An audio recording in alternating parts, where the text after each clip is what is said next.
Hello, welcome to 10 at 10. My name is Michael Ramage. I'm the director of the Cyber Education Research Center here at Murray State University, and welcome back to 10 at 10. 10 at 10 is brought to you through a partnership between Murray State University, Sprocket, West Kentucky, and KY Innovation.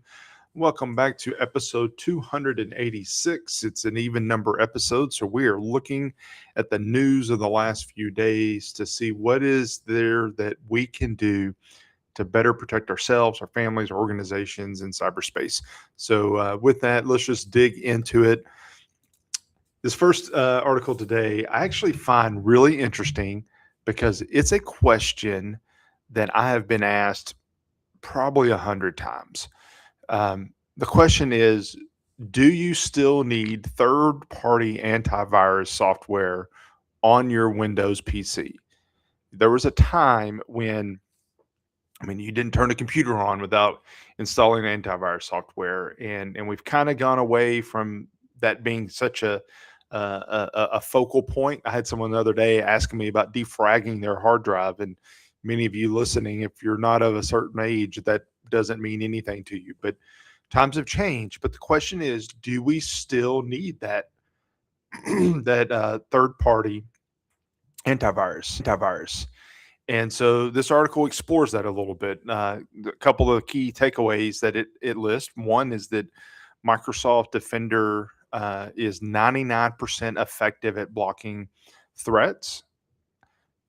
And then the second point is that data suggests that most infections are due to user behavior. Most of our breaches, most of our attacks is because we click a link. It's because we open a file and it's not coming in through an infected file, so to speak. It's because we click on a website or we're opening the door to let them in. It's not a virus per se. It's something else. And then the third point is that businesses need specialized endpoint security software. So this article goes through a lot of things and talks about a lot of different pieces. And it ends with, but the debate raises a legitimate question. Is Microsoft Defender, in combination with the rest of the security tools in Windows 11, good enough for most consumers and small businesses? Second question, is there still a case to be made for third-party software? The answers, according to this article, are yes and yes. Is it good enough for most people? Probably. Is there a reason to get third-party software? Yes. I think it's still one of those that are up in the air. Even with the best antivirus software, we still have a tendency to let the bad guys in. It's still looking at something it's our fault that they're coming in. So is it good enough? It might be. Do I recommend a third party antivirus or endpoint detection software? Yes. For businesses, you definitely want something, but you want something that's more than just your traditional antivirus, anti-malware. You want it to be something a little bit more, maybe that it even integrates into your SIEM, your Security Operations Center. So there's a lot to be there. I could talk about that longer, but I won't. I'll move on.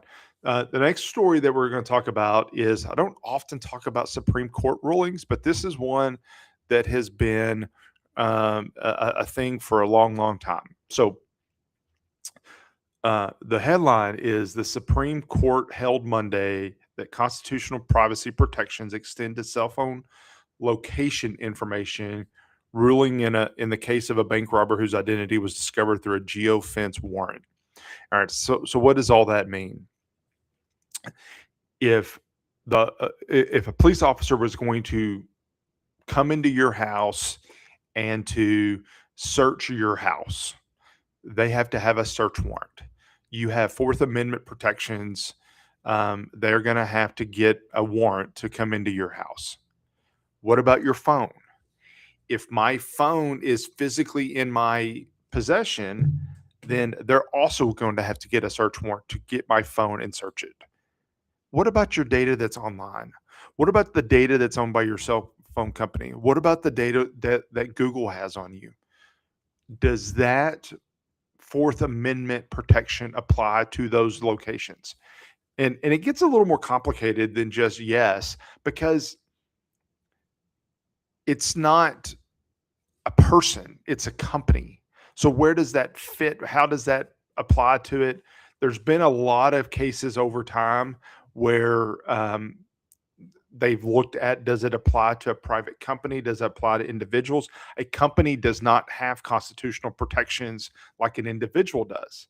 So there's some different pieces in there. Anyway, one of the justices said a cell phone user is not to be viewed as sharing private information with third parties, which can be freely passed um, uh, onto the government just by doing the ordinary things cell phone users do. People don't forfeit expectations of privacy when they opt into Google's location history. So there is an expectation of privacy there. So this is a big ruling. This is really an important ruling for privacy advocates. It's a really important ruling for law enforcement into investigations on how things do. I do know some law enforcement agencies that have always asked for warrants, even when talking to private companies, but not everybody has done that. And then what do you find? And anyway, so there's a lot that goes into that. So this is an important ruling that has come out. This next story is a little bit different, and I actually find it really interesting. So Palo Alto is a network, a security company, one that we actually have students that have graduated from our program and gone on to work for. But their CEO was on a podcast and made a comment that I think is really interesting. His issue, what he stated was that 90% of their enterprise employees are not AI savvy. He said that they have to be able to learn it on their own. He said that they're in a bit of a Darwin. I think we're back to a Darwin moment where everybody has to figure out who's really good, and meaning it's survival of the fittest.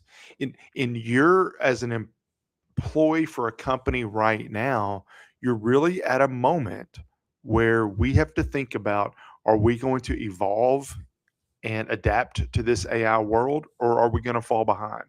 And frankly, those that are going to fall, that don't want to adapt to AI, are going to fall behind and become irrelevant. So we have to be willing to take on these new things. And as a cybersecurity company, Palo Alto is going to have employees that are willing to evolve and adapt. If not, then they're going to have to get new employees. Or they're going to fall behind as an organization. And I think that what he is stating publicly is something that most organizations are either thinking or saying privately, because we're all in that situation now that we have to think about where we're evolving and how that is growing. So anyway, I think that was an important thing to share. And then I'm going to end it with this story. This is my story that I share about once a month or once every 2 months of updates. Google issues a Whopper update. Google has issued an update fixing 382 issues in its popular Chrome browser. It comes after Google squashed 429 bugs a month ago. So what does that mean, and why am I sharing this with you? First of all, you've heard me saying for years, you should always update your software. Update. Always update.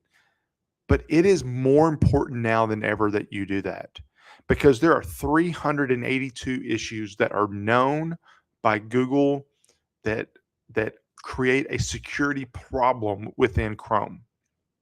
What that also means is that there are 382 ways that bad guys can get into Chrome, where there was a time when it took bad guys, I'm going to look here, I'm going to look there. It wasn't automated. Now with AI, it's automated. So they can look at all of the computers on a network quickly to find a vulnerable way in. And now there's 382 possible ways to get in. This is something that can be automated and happen really, really quickly now. So it is more important than ever to make sure that if these have been identified, that you close them, you patch, and you make sure that they can't get into your system using one of those known vulnerabilities into your system. So if it's Chrome, if it's Microsoft, Windows has the up patch Tuesday, whatever it might be, make sure that you're patching every opportunity that you have to patch your systems. So anyway, um, there's more I could get into, and I certainly will come back and continue talking about patching in the future. But what I'll say is that if you have any questions about these articles or anything else, please reach out. Please let me know. I'm always happy to help and answer any questions that I can. Thank you very much for listening in, and I'll see you next week back here on 10 to 10. Thank you. Bye.